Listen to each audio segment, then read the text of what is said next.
Hello, and welcome to Book of the Mouse Club, episode 41, Thursday, May 21st, 2020. Morning, monsieur. Where are you off to? The bookshop. I just finished the most wonderful story about a beanstalk and an ogre and... That's nice.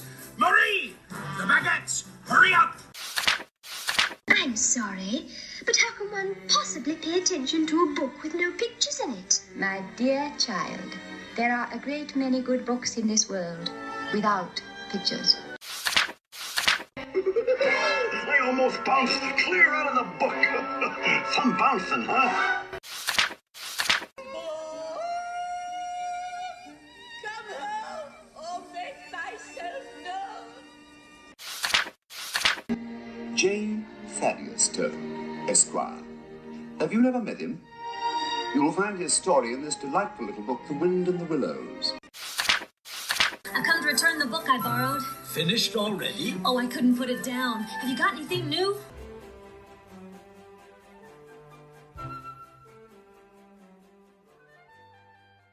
Welcome back, everyone. I'm your host, Courtney, and today I am joined by my bibbidi-bobbidi best co-host, Emily. Zut, Courtney. Happy to be back with Fairytale Favorites featuring Jacques and Gus's favorite princess, Cinderella. And that's it. It's just the two of us. So we've had a really exciting and busy 2020 thus far. We've had 6 author interviews, a special discussion with Jim Corcus about his favorite rare book finds, and most recently a discussion with Brett from Notably Disney. But today we are returning to our roots, just like Walt Disney did in 1950, but a little more on that specifically later. What I mean by our roots here is just a good old-fashioned discussion between the two of us. We started our podcast that way almost 2 years ago. We're like about a week away from our anniversary. So I think, we're not recording again until June. So happy anniversary, Emily. Yay! Happy 2 years. We're excited to continue that tradition today. So if you love our author interviews, that will be our upcoming episode in June. Don't worry, we have some more planned. But today we're examining another fairytale favorite with Cinderella, so let's dive into the bibbidi-bobbidi book. Emily, do you want to kick us off with some literary history? Sure. So the history of Cinderella was particularly difficult to pin down. The themes associated with Cinderella, the basic story of overcoming oppression, marrying into another social class, being saved from a family that doesn't love or appreciate you, all of those are pretty universal. And so hundreds or even thousands of stories. I found a reference that over 500 in Europe alone stories can claim to be a version or an origin of the story Cinderella. The earliest renderings I was able to find in my personal research is from the Greeks in the 6th century BC. In the story, a Greek courtesan named Rodolphus has her shoe stolen by an eagle who flies all the way to Egypt, drops in the lap of the king, who then searches for its owner. There's also a Cinderella-type story from the 9th century China called Yi Shan, who is granted one wish from magical wishbones. Her wish is for a gown in the hopes of finding a husband, and there's another monarch who gains possession of her shoe. So we have some familiar tropes going here. Shoes, wishes, finding a husband. The most familiar Cinderella stories are those from Europe. So there are a couple that I found. In the early 17th century, an Italian tale called Cenerentola was published in a collection of Italian stories. This featured a wicked stepmother and stepsisters and magic, along with the famous missing slipper. So we start to see some more familiar themes or elements that we know. And then the very popular French writer Charles Perrault, Cendrillon, was published in 1697, and this features other popular elements such as the fairy godmother, the transformation of a pumpkin, the glass slipper, and the midnight spells, along with the universal themes before mentioned.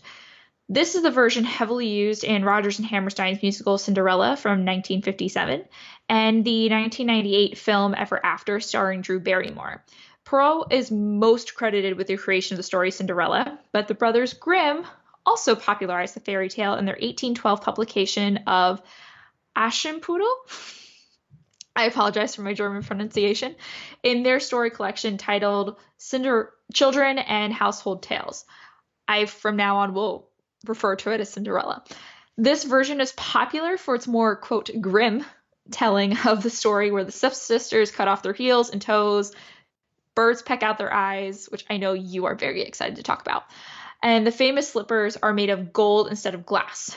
This is the version that is used in Stephen Sondheim's musical Into the Woods. Overall, Grimm's and Perrault's versions of the story are the most popular and inspired the modern Cinderella stories that we know today.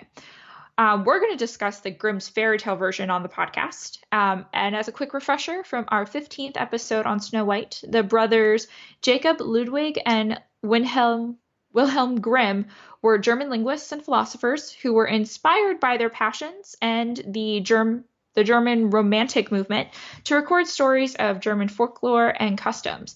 So Cinderella has been featured in their evolving translated volumes since the beginning in 1812. Okay, I'm so glad you were able to clear up some of that history for me, because I was reading this Brothers Grimm version. You and I bought the Barnes & Noble Classic edition of Fairytales. So when we said we were going to do Cinderella, you're like, oh, here, it's in our edition. And then I'm reading this, and I'm like, wait, what? Where's the glass slipper and the fairy godmother from the Disney movie? So as you wonderfully let me know, that is from the French version of the story.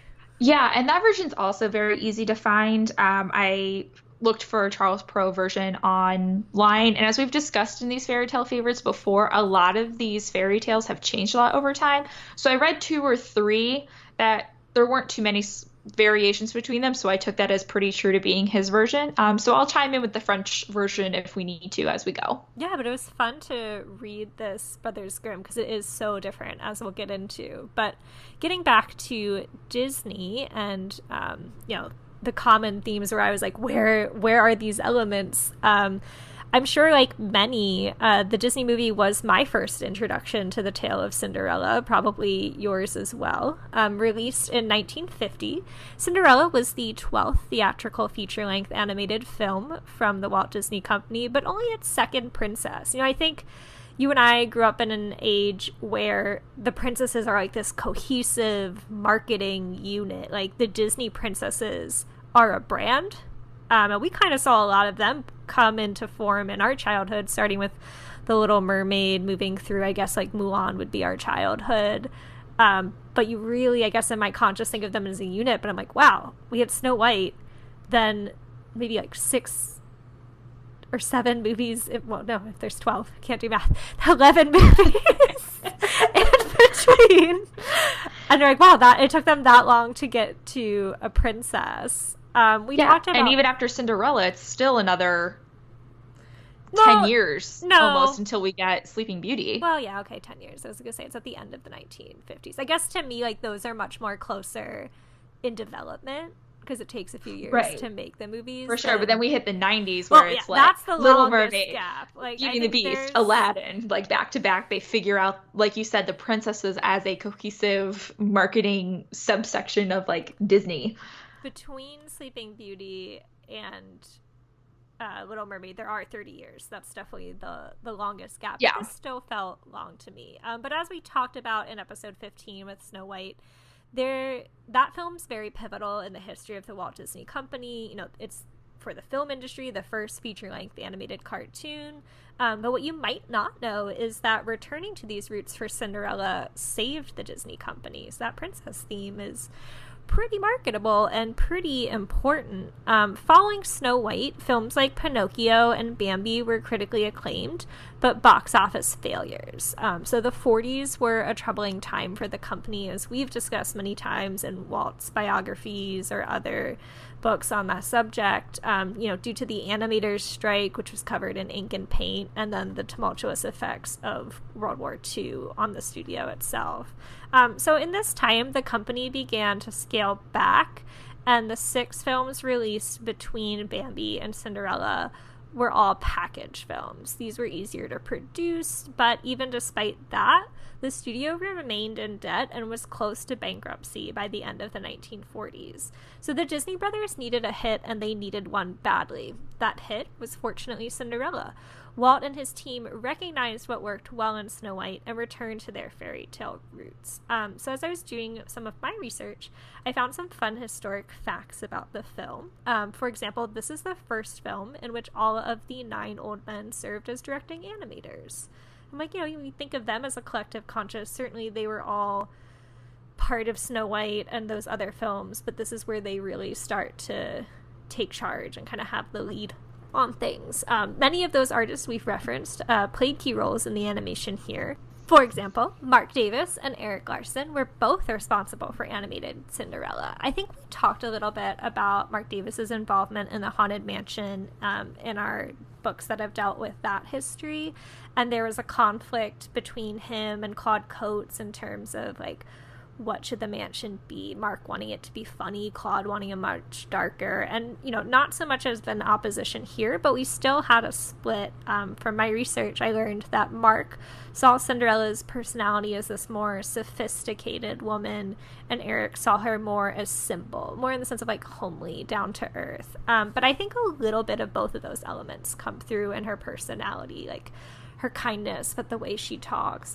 She is of an aristocratic home, but now she's been reduced to this servant life, so you see that blend between the two. In keeping with the 9 old men, we've certainly heard the names of Frank and Ollie a lot, and their work is in this film as well. Frank Thomas was responsible for the villainous Lady Tremaine, and this was a contrast to his earlier work, which was on The Seven Dwarfs or Bambi. Very, very different characters. Ollie Johnson rounded out that villainous trio by animating both of the stepsisters. I'm a big trivia fan, so just some other fun facts that I found here. The transformation scene right after Bibbidi-Bobbidi-Boo was among Walt Disney's personal favorites. This one blew my mind. The narrator that opens the film, kind of gives that like once upon a time intro, is Betty Lou Gerson, and I didn't quite recognize the name, but then they shared that she is most famous for voicing the iconic Cruella de Vil. Oh, wow. Yeah, stark contrast, but then I could kind of hear it. Yeah, that is quite a voice difference, I guess, just because of the need of the voice. A narrator versus Anita. A villain. But yeah, and that's a good, 11 or 12 years away? Yeah, I mean, that's like the early 60s, and this is the early 50s, so good for her. Another fun thing was Disney had a feeling that the songs in this film were going to be very popular.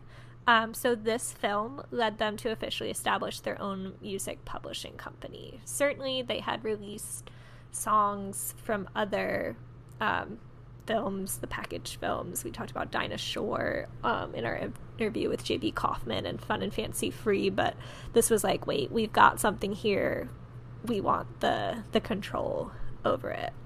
And I just want to close out this section, kind of going back to this voiceover thing, by stating here that Verna Felton and Eleanor Audley deserve posthumous Disney legend status for their work on this film and so many others. And I think I've seen our Twitter friend, Just Ellen, I guess, talk about this as well. But these two are like staples in Disney early animation. Verna Felton plays the fairy godmother here, but she's in Sleeping Beauty as Flora. She's the Queen of Hearts in Alice in Wonderland. She's Aunt Sarah in Lady and the Tramp, and she's played 2 elephants, one in The Jungle Book and one in Dumbo. Quite the range there. Eleanor Audley doesn't have as many credits, but I'd say hers are just as iconic. She is Lady Tremaine here, and then played Maleficent just a few years later in Sleeping Beauty, and you can still hear her voice today in the Haunted Mansion as Madame Leota. So I know the Disney legend, I'm gonna get on a little soapbox here, but has become more of a like recognizing current figures and becomes a celebrity piece at the expo, but I really think these two deserve that recognition. Yeah, that's quite a lineup of very recognizable Disney voices. And what a great time to be a Disney voice actor, because this is the time in theater, or not in theater, but in Hollywood, where you would be contracted to a company, not necessarily where you just get picked up one project at a time here or there. So you can see how close, because between Lady Tremaine, Sleeping Beauty, and The Haunted Mansion, that's 20 years spanning probably all 3 of those projects. 15, yeah. But that would probably be kind of normal in Hollywood per se, that, you had a 5-year contract, another 5-year contract, or 10 years. And so you just kind of get to do so many things, especially, like you said, Eleanor, that's movies and theme parks. Yeah, I don't know that they were ever officially on contract, but it does seem like, they had their favorites and they were happy to work with people again and again. So I just feel like that's part of the heart of being a And like you said, that range, the Queen of Hearts versus the Fairy Godmother. Right, like very different. So different. That's quite the talent. I agree with you. I will stand on that soapbox as well. That was a weird way to wrap it up, but I was just like, I need to acknowledge these two women. So I think, a little overview of some Disney history, some facts. I'm sure most of our listeners are very familiar with the story itself, but let's compare it to the text that we read. Okay, so I want to give a little disclaimer here. We read the Grimm's fairy tale version from the Barnes & Noble Classics. This was a 1869 translation of the Brothers Grimm's Children's and Household Stories. So we picked this version mostly because of reading readily available in our bookshelves. We both bought this book, I think, almost a year ago. Right, can't leave the house. And while these stories are all prior to copyright and we can find them online, we wanted to choose this one because it was on our bookshelf. And we thought it was appropriate that since we read Snow White and the Seven Dwarfs from this collection, that we would kind of continue with a Grimm's theme.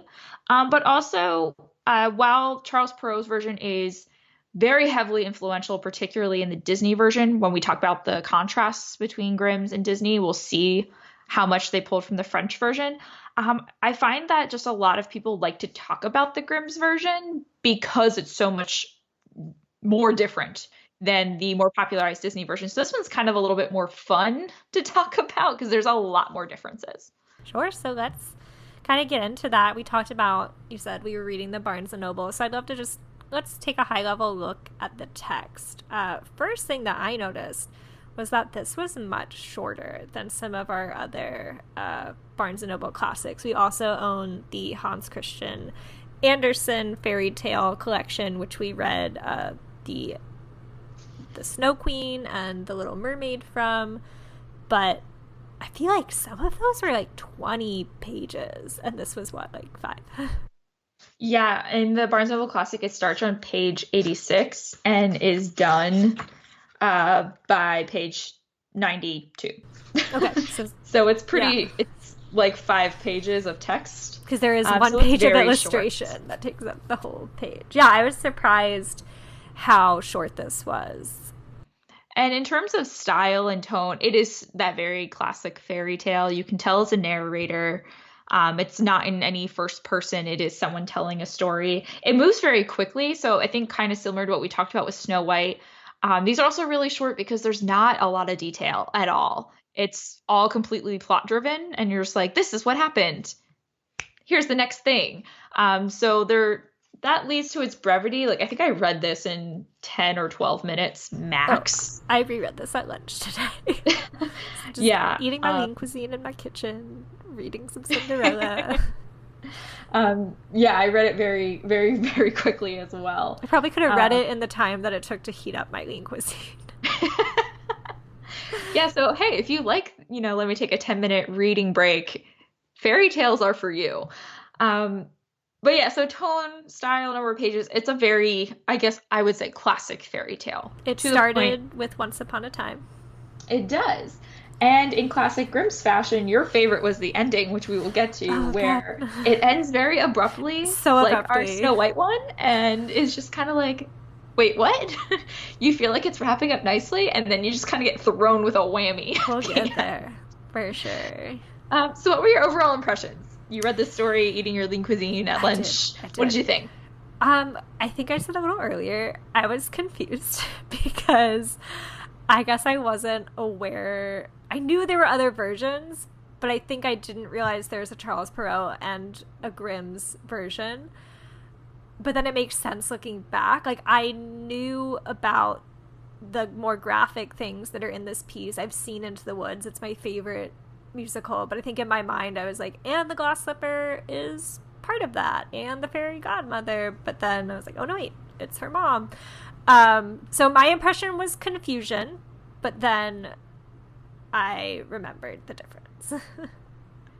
For me, this story was a lot more familiar than when I read Snow White and the Seven Dwarfs for the first time. Just because I think, like you said, that both of us, Disney Cinderella was definitely my first intro to Cinderella as well, and I believe most people's because of the movie format.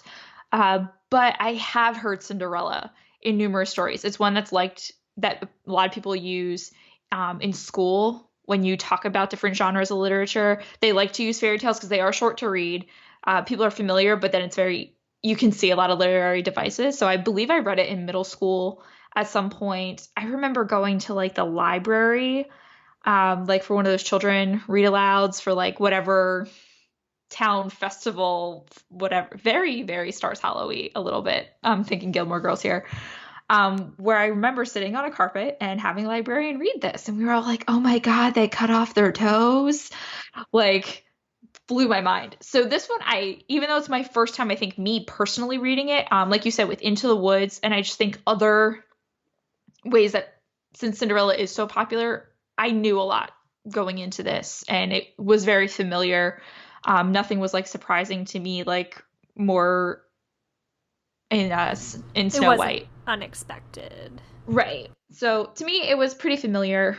Very, very different. But I think, like you said, I'm more aware now of how many different versions of Cinderella there are and how each one is used differently. Like you said, like one is very Into the Woods type Cinderella. Definitely the darkest.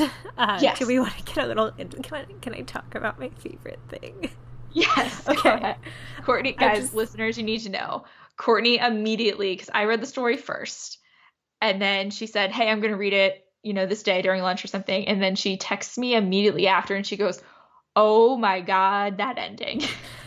So, it wraps up as you'd expect, where she marries the prince and like they're riding off into the sunset. But literally the last sentence of the text was, and the two sisters were smitten with blindness as a punishment for their wickedness.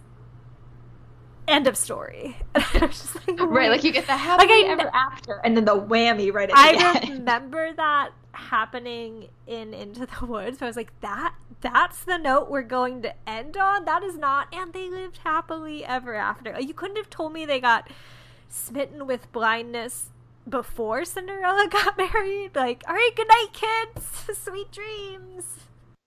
We got to get those morals of the story in there that if you're mean and wicked, you are going to be punished. And that's what you want to leave the kids with going to bed. You can be beautiful of face, but vile and black of heart.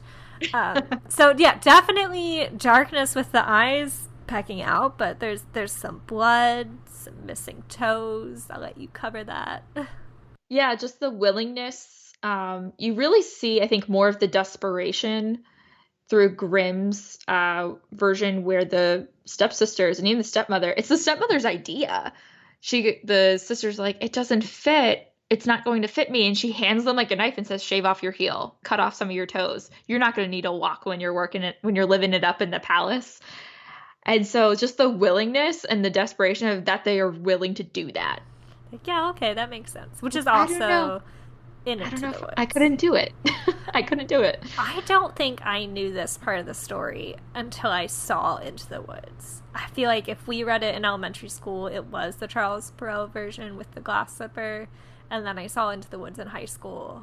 And I was like, wait, they cut off her heel? Yeah, and the birds pecking out eyes.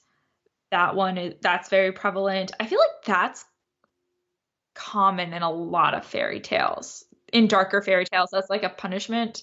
I feel like birds are often like almost symbolic of angels, because they're usually like Cinderella here calls to them for help.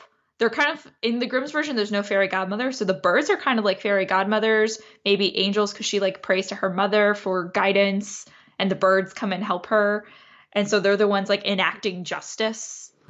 I just want to know if birds pecking out people's eyes was like a common occurrence in the 1600s or the. I mean, maybe. You just walk into grandma's house and go, no, the birds. And people who get made fun of for their like, why are you afraid of birds? Like, this is a legit fear. I have seen the I understand Alfred it. Hitchcock film, The Birds. And Yeah, I totally get it. Like, if you hear stories growing up, birds pecking out eyes, like, yeah, I'd be afraid of birds too. I'm with you there. So that's some of the darkness. But like you said, that ties into the morals here. Like, Cinderella is a good person and she's rewarded as such. And then those that are wicked are punished. You get your comeuppance, which I think we often see in fairy tales. And I think there's also a common thread with the idea of marriage and raising your social status that makes Cinderella unique. Like I said before, in history, that through the different versions of Cinderella, that these are really universal themes. Class has always existed.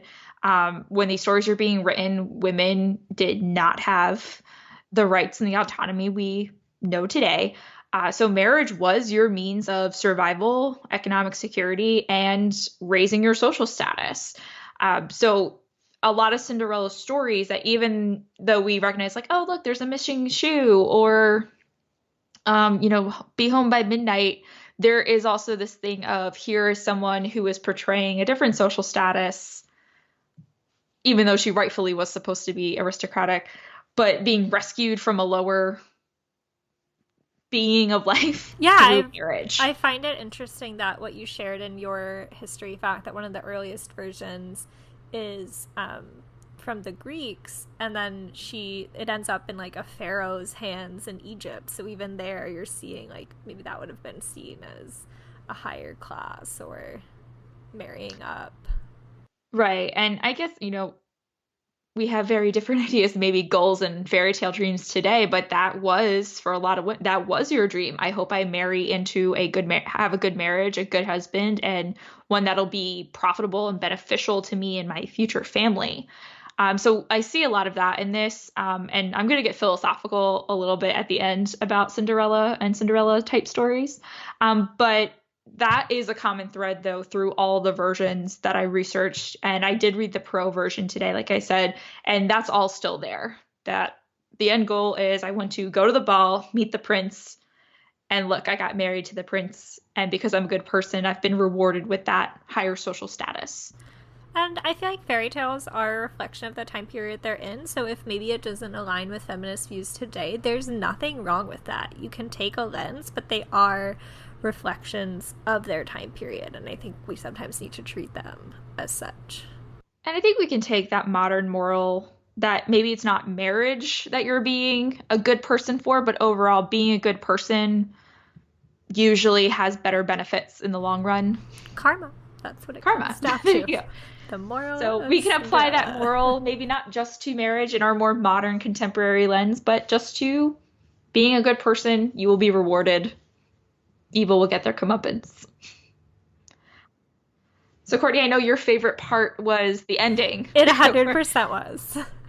Any other favorite or least favorite parts for you? I struggled a bit because, as you said, this moves so fast. There wasn't a lot of like meat on the bones or things to digest. Like, I feel like when we read Little Mermaid, there was a lot more happening. Granted, that's a different author, but there were like newer insights to me, whereas this felt very repetitive in the sense that she goes to the ball 3 days in a row.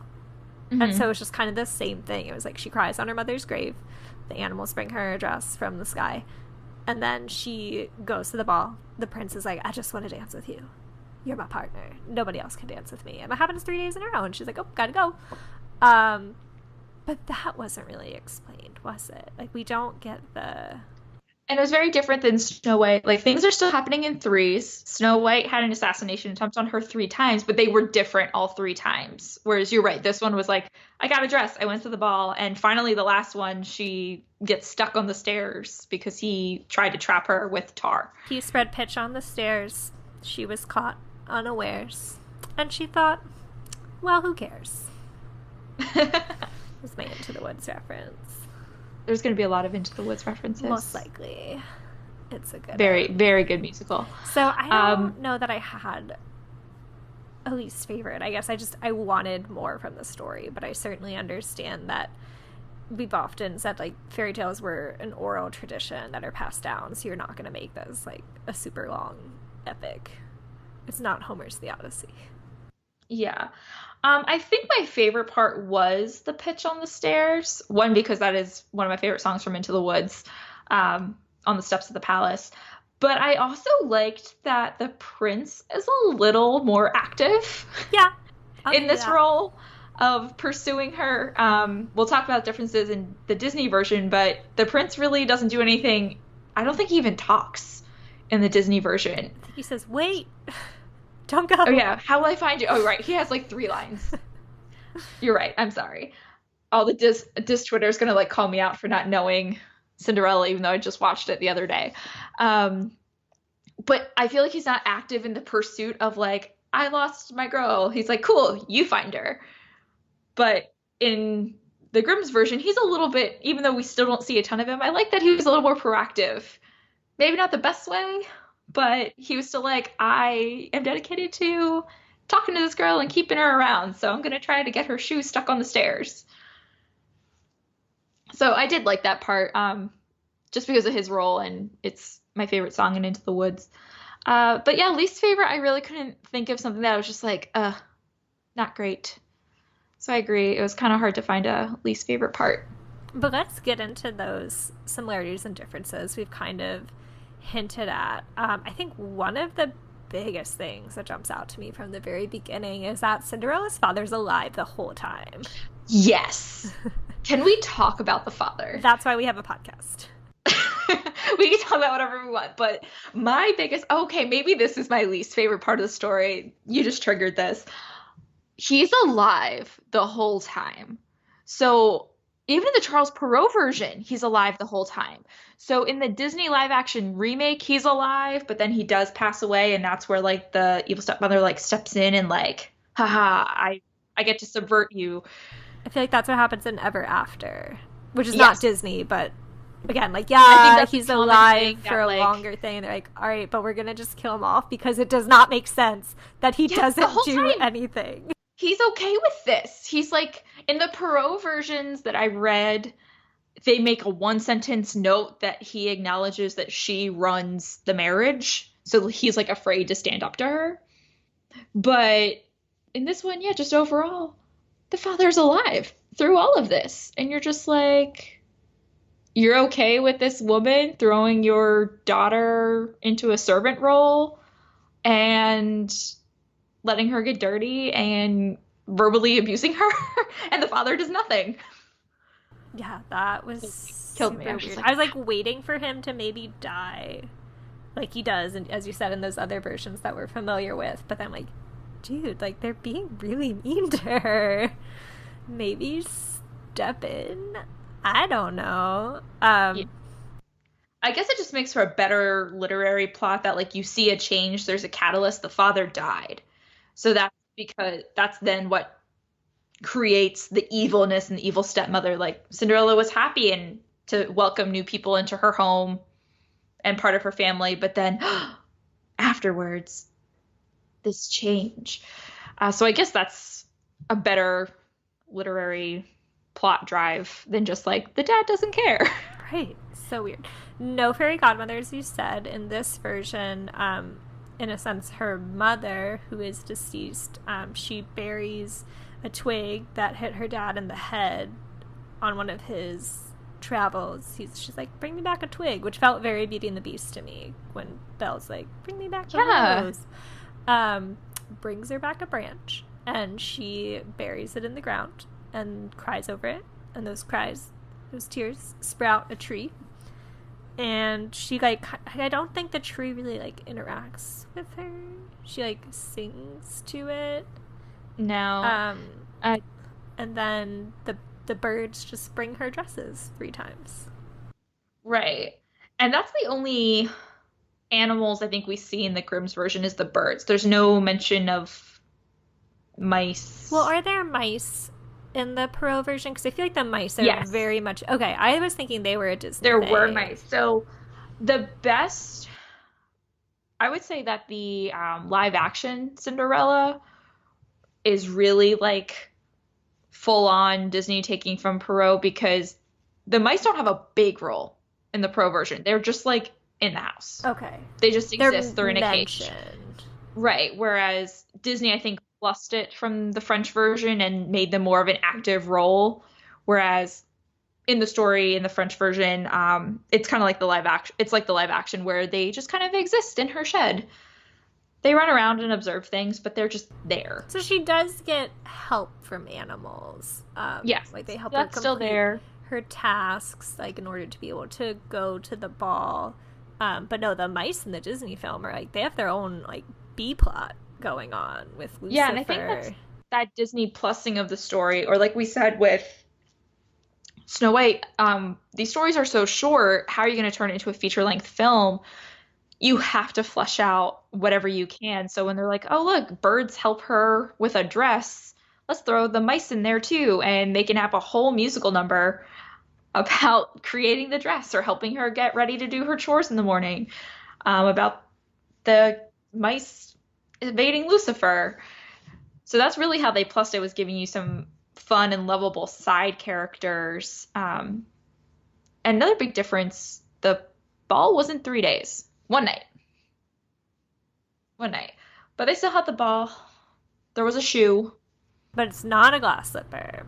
No. That was where I got confused. And I'm like, wait a second. A gold slipper? This is like when I read The Wizard of Oz. And it was not a ruby slipper. And I'm very confused. Yeah. So glass was the French version. That's good. Gold is the Grimm's version. I feel so pretty by much. that. Yeah. So overall, I think we can agree that Disney definitely pulled on the French version, and the French version is not nearly as dark. There's no like cutting off of toes and whatever. No birds pecking out eyes. No, Cinderella Darn. is good to the core, which kind of goes with that have courage, be kind of the live action as well. Yeah, I'm sorry, I keep pulling in the live action. It's okay. I mean, it's in still addition. part of it. This is our first fairy tale favorite with a live action adaptation. That's true. So I absolutely think that it's relevant. You know, Snow White hasn't been adopted. We've talked Little Mermaid. That's in the works. Nothing announced for Frozen. I think we've just done those 3 thus far. Yeah. So this is our first live action. So it feels relevant to me because it's a chance for Disney to update their story and do their own take on their previous work. But I would say between those 2 stories, compared to these original texts, the integrity is always there, though. You know, she is a kind girl, she is a good girl, and karma rewards her because of that. Yes, I definitely agree. So the integrity is there, even, and particularly to the French version. But right, the whole idea of what is Cinderella, I agree. It's completely there. Let's talk about some of those other plussings, like songs. Oh yeah, lots of great songs in this. As I shared before, led Disney to create their own music publishing. Bibbidi-bobbidi-boo definitely stands out to me as the big one. Like, that's just such an iconic scene with the transformations, not only of Cinderella and her dress, but the pumpkin turning into a carriage. Just like to think what had to go into that animation, like to have something transform like that. The mice into the horses and the dog into the coachman. I feel like this is probably one of the most fleshed out musicals at that point. Like, Snow White has songs, but I don't think it has nearly as many. And this is the first Cinderella musical, because while Rodgers and Hammerstein's Cinderella is super well known, that didn't come out to 1957. So Disney has the initial market on Cinderella as a musical. I don't think I knew that until you told me about it. Like, I just assumed Rodgers and Hammerstein predated it, but they're like, oh wait, they're selling all this music. They got their own music publishing company. It's our turn now, I guess. Right. And kind of in line with Disney of the 1950s, Rodgers and Hammerstein's Cinderella was made for television. It was their first musical that they wrote for television, not first for the stage. Oh, hold up. If we're going to talk made for television and Rodgers and Hammerstein, we gotta talk about, this is Disney relevant, the Brandy Whitney Houston Cinderella. And that one's based on the So Rodgers and Hammerstein good. version. Yes, right. No, it's taking their songs, not the Disney songs. So very interesting. Disney's been all over the gambit on Disney's part, because that was made for television for the wonderful world of Disney. And Disney's done Into the Woods. So Disney's gone back and forth between both. We've got lots of Cinderella friends at Disney. Yeah, Disney's used both popular original, quote, original Cinderella fairy tales. The Brandy one is so good. I bought it on DVD like 2 years ago when Jeff DePauli on Disney Coast to Coast talked about it. I was like, I haven't seen this in like 20 years, and I found a DVD on Amazon. That should go on Disney Plus. 100%. So should the live action Cinderella from 2015. It is. It's coming. I went to go watch it. September. It's coming out, I believe, September 1st. I saw that too. That was my plan. I was like, I'm going to watch the animated one this day, and I'll watch the live action the following day. And the only thing posted was the trailer. And I was like, I know it's on there because I've seen the tile for it, but I didn't realize it was just the trailer. Coming soon. But yes, Disney really has done all of the Cinderella. I liked the live action one when I saw it in theaters, but I have not seen it since. And I was excited to revisit it, and I was like, oh, well, I guess I'll be doing that in September. Something the Disney live action does take from Grimm's, though, is the idea of the father still being alive, at least for a little bit, being a traveling sales merchant of some sort, and she does ask for the tree branch.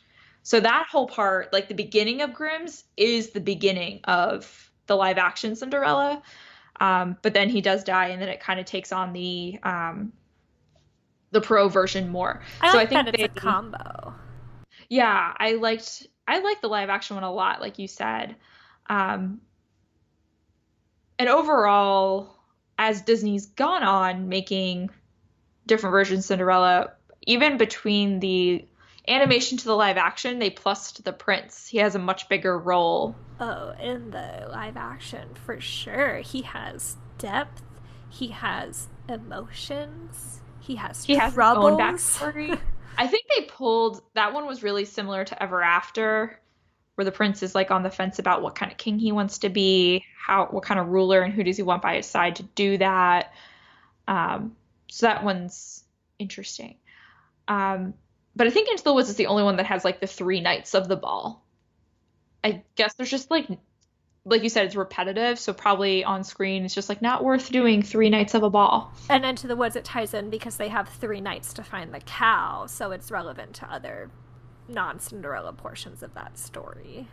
Yeah, and you don't see all 3 nights, you just see all 3 nights of her running away. You don't necessarily see the ball itself. So that's an interesting plot difference as well.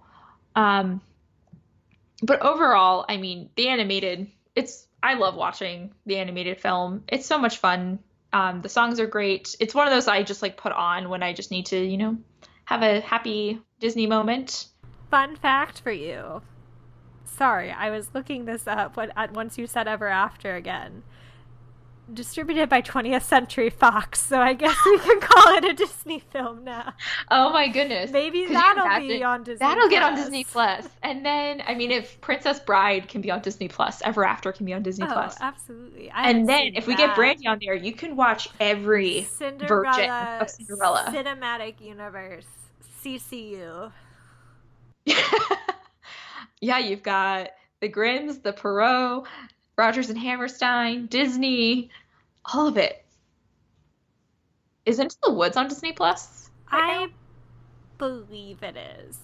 I know that I already owned that on digital, so I'm not sure. But hold on, I have a phone in front of me.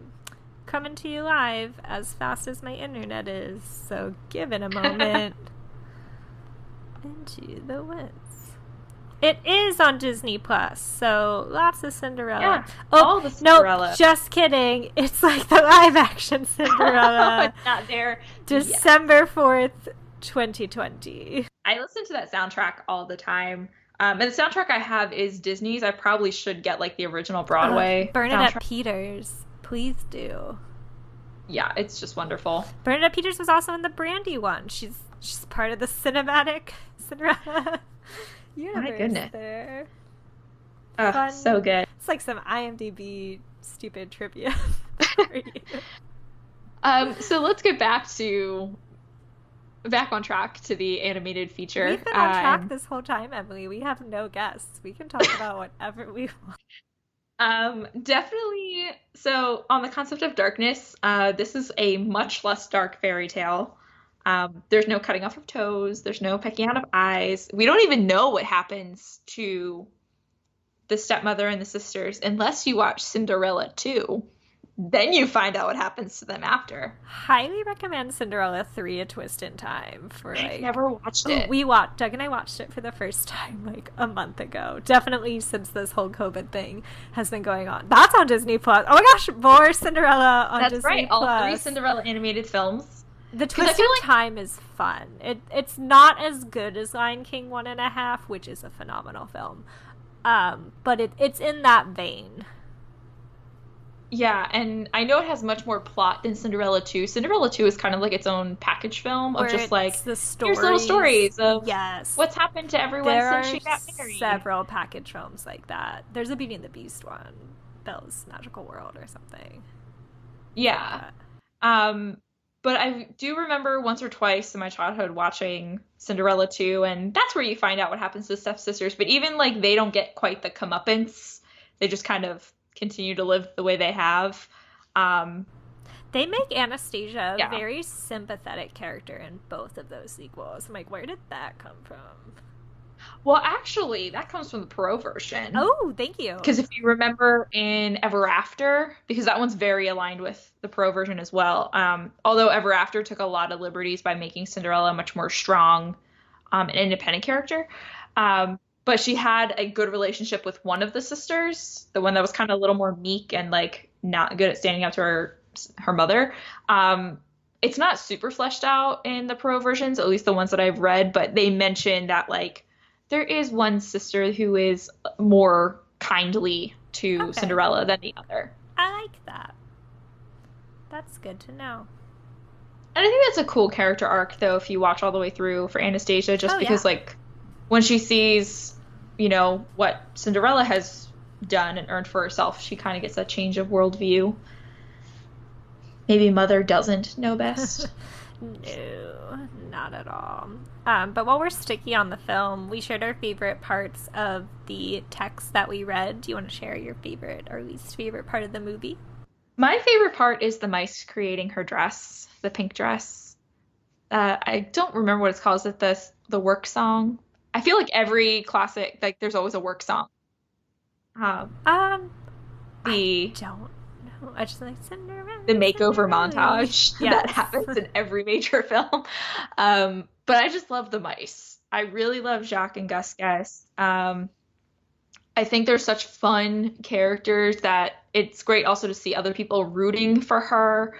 But I think it's just such fun animation watching them like make the dress and like search for all the things. The scale is enjoyable of that. Like how they have to use, you know, like a needle, but a needle is giant to them to string the pearls and stuff. Yeah, I just have a lot of fun. And I think I've just always loved that portion as a kid.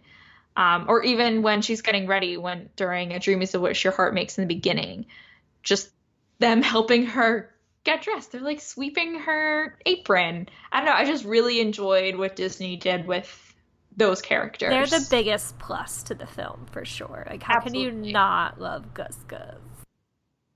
He's so cute. He's so funny when he's walking with like the corn, the little like grain kernels, stack of them, and they like Oh, he's so fun. Cute.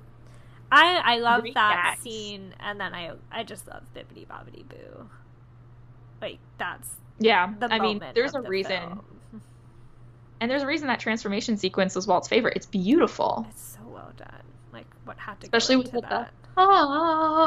Like the chorus behind it. It's just like it just fits so well. I feel like I don't have a least favorite part where I'm like, oh, this should be cut from the movie, but I remember always getting so upset as a child when they would tear apart her dress. Like, she looks so distressed in that scene, like the way it's animated, and rightfully so. Like, I'm thinking of the uptight close shot. I mean, it's animation, but it has cinematic qualities to it. Like, the distress in her face, and like the background is red and the shadows of them grabbing into it. So I like the animation style, but man, emotionally, that is such a hard part for me. It's also such a contrast between the dress that she imagined and then what the fairy godmother gives her. Like, she kind of grows up as well. She looks more preteenish. It's very frilly, lots of bows, pink, and then sophistication. Yeah.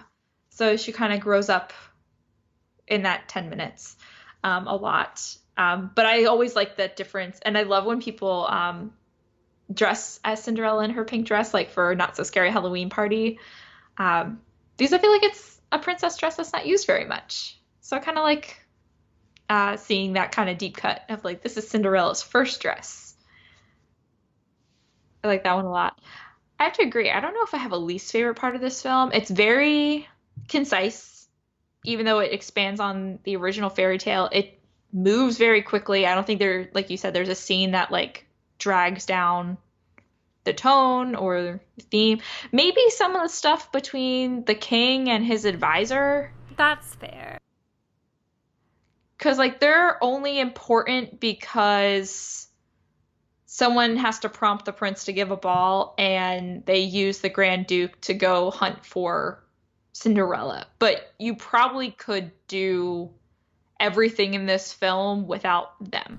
I kind of like that it's the Grand Duke that hunts for him, though, because otherwise you're like, you know, he doesn't know what Cinderella looks like. So it would make sense that like, he has to make these people try on the shoe, because otherwise, like, I feel like you would recognize her. Yeah, so maybe the scene where he, like, goes into the king's room to, like, tell her she escaped, or the first scene where the king's like, we need a ball. But even those aren't that bad. I mean, overall, it's a tight film. It's only an hour and 16 minutes, so it's one of the shorter animated films. And even one of my favorite shot in the film is when they're looking at the prince and Cinderella through the Grand Duke's monocle. To me, that's just a beautiful frame. Oh, no, I'm going to have to give it up to the bubble scene.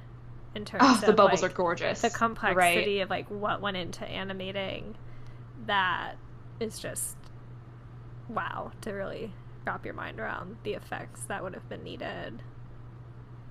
You know what I find interesting? Just talking about the animation. How different Cinderella is portrayed in the marketed Disney princess, like, package versus what she looks like in the film. Like, I feel like if you were to look up, like, Cinderella on, like, a t-shirt now with all the princesses, her hair is blonder. Like, she's more of a strawberry blonde in the animated film, but now when you see, like, her on a doll or something, it is it's more of a like, gold. Yeah, like a golden, or even, like, close to more of a platinum blonde. And I feel like her dress in the movie is more silver than blue. Like, there's blue undertones to it, but then it is definitely more like, silver. You're right. Vibrant blue. And that fits with the original fairy tale, because the fairy tale said a dress of silver and gold, both the French and the Grimm's versions. So yeah, that one is more silver than blue. I guess maybe to not make it look like a wedding dress. Yeah, that's fair. I could see distinguishing. Or it's just more colorful for a theme park. Right. I'm curious when that came about. It's blue. It has blue shades to it, but I just feel like it's not as a vibrant blue as like what I picture like on a Cinderella Barbie doll. Yeah, I agree with that. And I feel like a lot of the princesses over time, since the big marketing of the Disney Princess brand in the 90s, a lot of them have undergone some animation changes. But overall, how do you think Cinderella, the 1950s original Disney Cinderella? It holds up to me. It is not my favorite, but that doesn't mean I don't like it. And I feel like part of my reason for that is it's not necessarily something we grew up with. Like, I had it on VHS as a kid, and I definitely watched it, but it wasn't like, oh, this is the newest and the latest it wasn't the Lion King thing for us. It wasn't Lion King. It wasn't Aladdin. I think we are it's definitely a Renaissance beautiful kids. Film and the animation still holds up in that regard. But for me, it's not one that I often put on. Like, I was like, I'm revisiting this because it's been a while. But it's weird because I feel like Cinderella is the Disney princess. Yes. Would you agree? Like, if someone said, name the Disney princesses, and you're playing Family Feud, like, Cinderella. First one you're going to say it's Cinderella. The number one on the board. I feel like she's the scapegoat Disney princess. Like, when people criticize them, they go after her, and I think that's wrong because she wasn't trying to get a man. Like, she just wanted to go to the ball and have fun. That's true, actually. In all versions of the book, her goal isn't initially to marry the prince. She's her a goal hard is just worker to have some freedom and wants to have a good time. And you know what? I went to college. I know how that works. Study hard during the week. I wanted to have a good time. And I think the reason, like you said, that she's the go-to just princess in general is just because of the universal it's so well known fame of Cinderella. It's done so many times, not only by Disney, but there's so, like I said, over 500 stories alone just from Europe claim ties to Cinderella. And I think it's just that idea of it is very fairy tale. There's magic, the underdog wins, good triumphs over bad. It's just a very, very, I think this is the formula of a classic fairy tale. When people think happily ever after, Cinderella is what they think right. of, like riding off in the coach at the end of that film. And you know what? Like, picture if they had ridden off at the end and then it cut to the stepsister's eyes getting poked out by birds, because that's how I felt reading the story. You know where else you see that animation of her, of the married couple? Robin Hood. Yes. They're like, let's just draw some foxes over Cinderella and her prince and reuse the coach. But it's a cute little scene. But I think you're right. It is and they lived happily ever after, because all the other princess movies, closes. It's just them dancing. Yeah. Not necessarily the riding off. See a wedding. Well, in Little Mermaid we do. Okay, so Little Mermaid, there's a little bit of a riding off into the sunset over the rainbow Jasmine of the horizon. 3 movies to have a wedding, so. Poor girl. I don't think Belle even gets one. No. And but you know Cinderella what? There's nothing the wrong with that. But she is the first to, like, have a full beginning to end with the wedding story. Yeah, because Snow White just, I mean, it's a beautiful scene of them riding off into the sunset. But that's it. Like, it just ends there. And I think, like you said, it also stands up because this was the film that you said saved Disney. They go back to their formula that worked for Snow White after abandoning it. And they'll still get experimental in the 50s and 60s with different types of film and stories, animation, but they found their formula. I have to introduce my characters and what troubles them. It's and a musical. I have my I want. Right. You have a musical theater format. That's an excellent point on the I want song. Like, that comes through very strong here. And she goes through it, like, in the first scene. Dream is the Wish Your Heart Makes is her I want song. She knows what she wants. She just wants a night Whereas off. other films, I think there's a good, like, 20 minutes before you get the I want song. Yeah. But she, like, right away.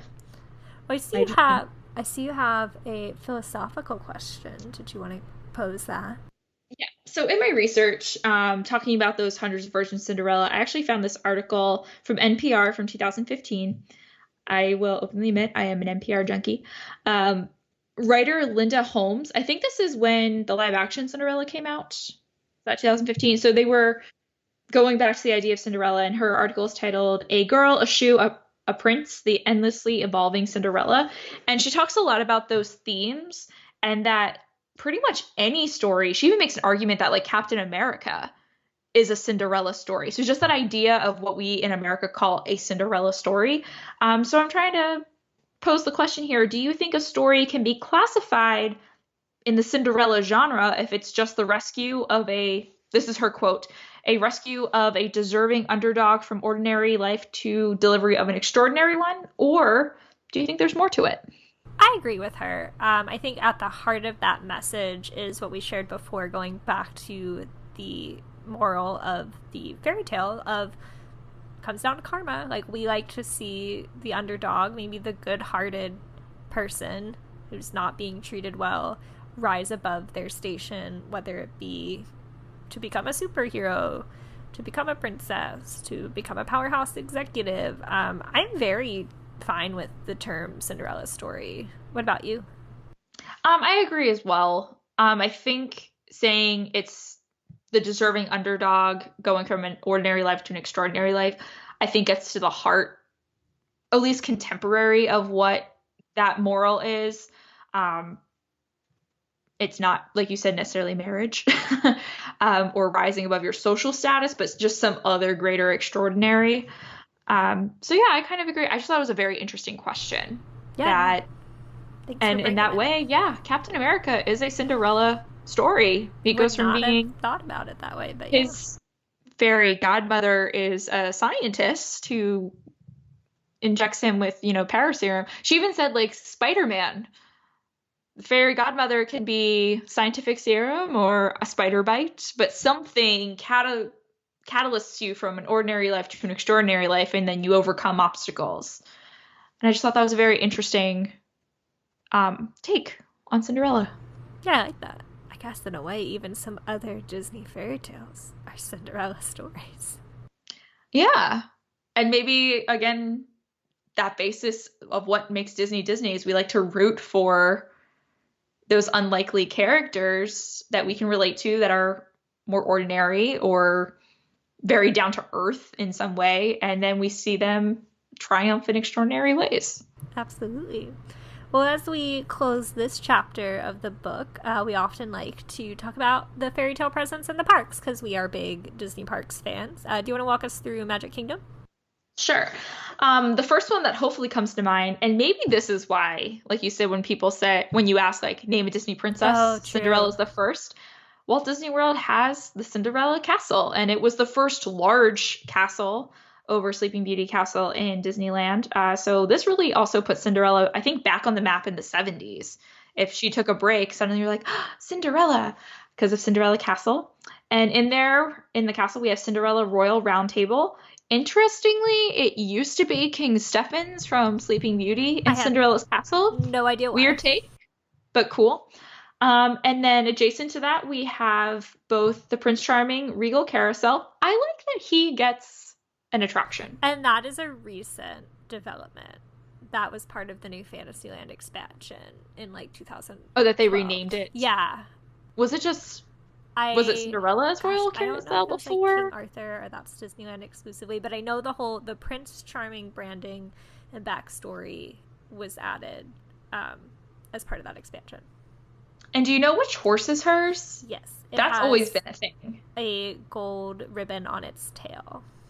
So it's one of the outer horses. So, like, if you're in line, watch as they go by, and very distinct, has a gold ribbon. Not like an actual ribbon, but like sculpted into the body of the horse. Mm-hmm. Have you ever gotten Cinderella's horse? I have a different favorite horse that I like to ride, so I'm not going to fight the children for Cinderella's horse. Though I did, this is a very niche Smithsonian Washington, D.C. reference, I will go for that weird-looking serpent horse on the Smithsonian Carousel. I really like that horse. But I'm not going to beat down children at Walt Disney World to ride Cinderella's.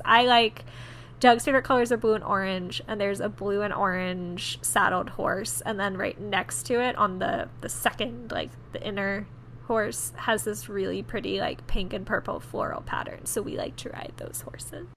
Aww.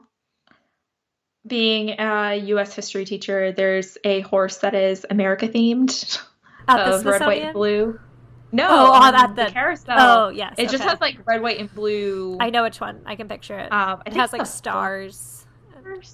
It has, like, red, white, and blue, and all white. Like a shield. I forget. I know I've ridden it, though, and I have a picture of me on it from my college program. But I have tried to catch Cinderella's horse, but I just can never identify which one it is. So thank you for clearing that up. I will try to get you on that horse, but we will let the children ride it if they want to. Yes, I'm not fighting children. If it just happens to be open and I can grab it, I will. Also adjacent to that, so we kind of have like a triangle of Cinderella between the castle and then the carousel, and then you have Princess Fairy Tale Hall, which used to be Snow White's Scary Adventures. But she is a staple in there that you can usually always meet Cinderella, which makes sense since her castle is right there. I would hope you would be able to meet the princess. She's also in the Festival of Fantasy. She's on the princess float in the beginning where all the princesses are together on that like castle mirror float. And she has a window on the Emporium on Main Street. Yeah, those are cute. I love the little windows with the... It's her dancing with the prince, right? Yes. I love those windows as well. They're just that harken back to a craft that you don't see anymore, of those moving storefronts. Well, you can meet Cinderella at Cinderella's Royal Table. I've certainly been there for breakfast, and that's fun. But she also has a dinner over at 1900 Park Fair at Disney's Grand Floridian, and this is very fun. It's been a few years since I've done it. I went with my friend Katie when she was in town maybe like 5 years ago. It is a buffet, but it is Cinderella, Prince Charming, Lady Tremaine, the evil stepmother, and both Anastasia and Drizella, the wicked stepsisters. So lots. Do they also dance? A dance? Don't the Cinderella and the prince, do they dance during this dinner? I have seen clips of them dancing in the lobby of the Grand Floridian. They might come out and dance. I just remember having a blast interacting with Lady Tremaine. Like, the villains are so much fun to interact with. Yeah, and that's the best place to meet them, because they do meet in the parks around the castle walls, but I think they're only out for like maybe midday. 3 hours. Yeah. So it's in very the app, hard so you can plan to get them. for it. But they're not a common appearance. You can also sometimes meet the fairy godmother. I've met her once or twice, and she is a doll. One time, I saw Susie and Perla, 2 of the mice. Yes. And now, I don't know if this is still going, but maybe earlier this year, there was like an early morning magic breakfast event that was Cinderella themed at Magic Kingdom. So you go to the park before it opens, and Susie and Perla are part of that as a meet and greet. So they're coming out a little more. They are not scheduled characters. No. But so if you get to meet Susie and Perla, go for it. Certainly a presence at Magic Kingdom, and that makes sense because that is where her castle is. Unlike some of our other princess friends, she's not available to meet in Epcot. I guess France was already a little crowded. I feel like she's most often associated with France because of the Perrault story. But Aurora and Belle are over there, and Snow White's over in Germany. I guess she could be there as a Brothers Grimm tale. But I believe sometimes she appears at the breakfast in the Norway pavilion. So if you want to meet Cinderella, Magic Kingdom's the place to be, for sure. Yeah, for sure. And then Disneyland, she travels over there too. Yeah, in Disneyland, the only thing I could find was their Royal Hall and Fantasy Fair. Just around Fantasyland, you can possibly meet her, but she doesn't really have an attraction, because you're right, the carousel there is King Arthur's carousel, not Cinderella or her Princess Carousel. And then internationally, there's also Cinderella Castle in Tokyo Disneyland. That is their castle park. And they have a castle walkthrough there. Like, ooh. Like a little tour. Fun fact, it used to be Black Cauldron themed. But really? you get to go through pathways, and it like shows you scenes from Cinderella. Very similar to Disneyland has a Sleeping Beauty walkthrough.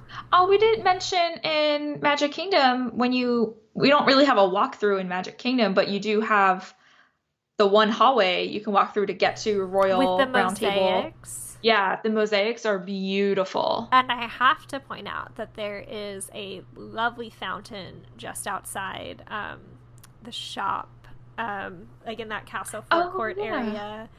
It is Cinderella with the mice, and she's in her, what we'll call her peasant gown that she's in for most of the film. But I always love to point this out to people. There's like a crown and kind of a design behind it. But if you're at a child's eye view and staring at it straight on, the way the crown is painted behind her on the fountain, it looks like she's wearing the crown. And I think that's such a beautiful effect. And I think that's also in some of the other international parks as well. I believe Disneyland Paris has that fountain. I would not be surprised, but I don't think she has a larger presence otherwise, because that too is a Sleeping Beauty themed castle, though it looks very different from the one in Disneyland. But you mentioned the carousel at Disneyland is not Cinderella themed, but in my search I found that at Hong Kong Disneyland it is a Cinderella carousel. And Hong Kong is getting a new castle. So that should be interesting. Kind of like Storybook Castle, where it's just kind of devoted to all things magical. Yeah, so I guess she kind of fits there then too, that she's represented as part of the Disney princess canon. Castles to vacation in. Look at her. That's what we call a Cinderella story. But otherwise, international parks, that's all I could find as well. So listeners, if you know of anything else beyond meet and greets in the international parks attraction-wise, shoot us an email or write a comment on Twitter or Instagram to let us know. I would love to learn more. So Courtney, let's one of our favorite things is to leave people with other resources. We actually get to leave the resources this time, because when we have a guest, we let them pick the resources. So what are some things that you think are worth diving into if you love Cinderella? Absolutely the Brandy version if you want to spend like $9 on a DVD on Amazon. Highly recommend it. Worth it. I also found on YouTube, as I often do, a bonus feature. It was not available on my Cinderella Blu-ray, so I'm glad that I found it on YouTube. It was called Rags to Riches, The Making of Cinderella, and it was 38 minutes, so it was pretty substantial, and that's where a lot of my fun facts came from. Nice. To kind of go with your Brandy version, the Rodgers and Hammerstein, the first 1957 feature had Julie Andrews as Cinderella, but unfortunately that no longer exists. They never taped it, made a recording from that TV version. But if you want to see the earliest television movie version prior to the Brandy television feature, the 1956 TV movie of Rodgers and Hammerstein Cinderella is available on Amazon Prime. And then some other ones we mentioned, Disney's Into the Woods. If you really want to see Grimm's Fairy Tale more on screen, that is where I would say you should go. And then to call out some of our other podcast friends, Disorder episode number 12 was on Cinderella, especially if you enjoy animation and talking about the voice actors. They have a lot of history in there. And then Disney's Coast to Coast Princess Pondering episode of Cinderella with Jeff DePauli. He also talks about Cinderella as a princess, her presence in the parks, the Disney brand, and then also comparing to the original fairy tales. Lots of resources to explore in the meantime before our next episode. We will have another author interview, so if you enjoyed those, good news, they're back. We will be talking to Jeff Curdy, who has published a lot of different books about Disney, but we've chosen to focus specifically on Travels with Walt Disney, a photographic voyage around the world. I'm sure a lot of us cannot travel in these COVID times, so we thought it'd be fun to have a little wanderlust through a book. So here's the description of that book from Amazon if you're interested. From his earliest years, Walt Disney aimed to expand his boundaries, physical, creative, and intellectual. Throughout his life, Walt was a frequent and enthusiastic tourist, visiting destinations around the United States of America and across the globe. Whether attending a premiere, supervising a film production, or simply vacationing with his family, the all-American Walt became a citizen of the world. From Denmark to Argentina, England to Greece, Austria, Chile, Canada, France, all of them welcomed Walt as an emissary of his good name, good works, and good reputation. In Travels with Walt Disney, a photographic voyage around the world, seldom seen and never before published photographs are showcased along with eyewitness recollections and enlightening anecdotes arranged into a one-of-a-kind travel journal, as if Walt himself might have documented these exciting excursions in one special place to keep the memories alive and to share with readers. I'm really excited about this one because I think we often see Walt through the lens as a studio head, but not as necessarily the traveler. So putting him more in a everyday role that maybe we can all more relate to, traveling anywhere. But also I'm curious to see how these travels influenced a lot of his work. So I'm really excited about this interview. That'll be great. And that's coming to you in June. In the meantime, please feel free to follow us on social media at Book of the Mouse, both on Twitter and Instagram, or email us with comments or ideas to bookofthemouseclub@gmail.com. Be sure to leave us a review on iTunes so others can find our podcast and read and listen along with us. If you want to keep up with me, Courtney, I'm on Instagram at GreatGuthsby or on Twitter at Courtney_Guth. And you can follow me on Instagram and Twitter at Emily_McD. Perfect. Well, why don't you take us out with an ending quote? It's been a while since one of us have gotten to do it. We often leave that honor to our guests, but I will bestow the honor upon you this time. Well, thank you. I chose to not choose from Grimm's Fairy Tale because there's not a heck of a lot there quote-wise. You could have just ended it with their eyes were pecked out. I really could have. But we're going to end on a happier note and more of a happily ever after note like Disney likes to.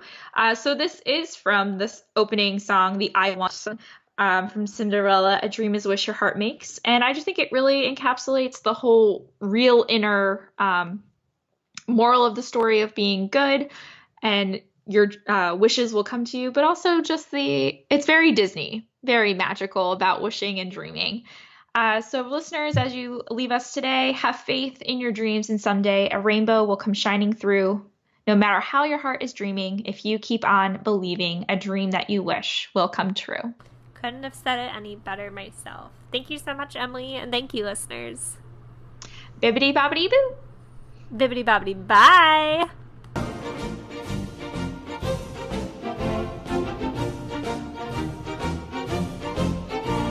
The Mouse Club has no affiliation with the Walt Disney Company. The views and opinions expressed by hosts and participants are theirs and theirs alone. They do not represent the organizations or companies they happen to work for.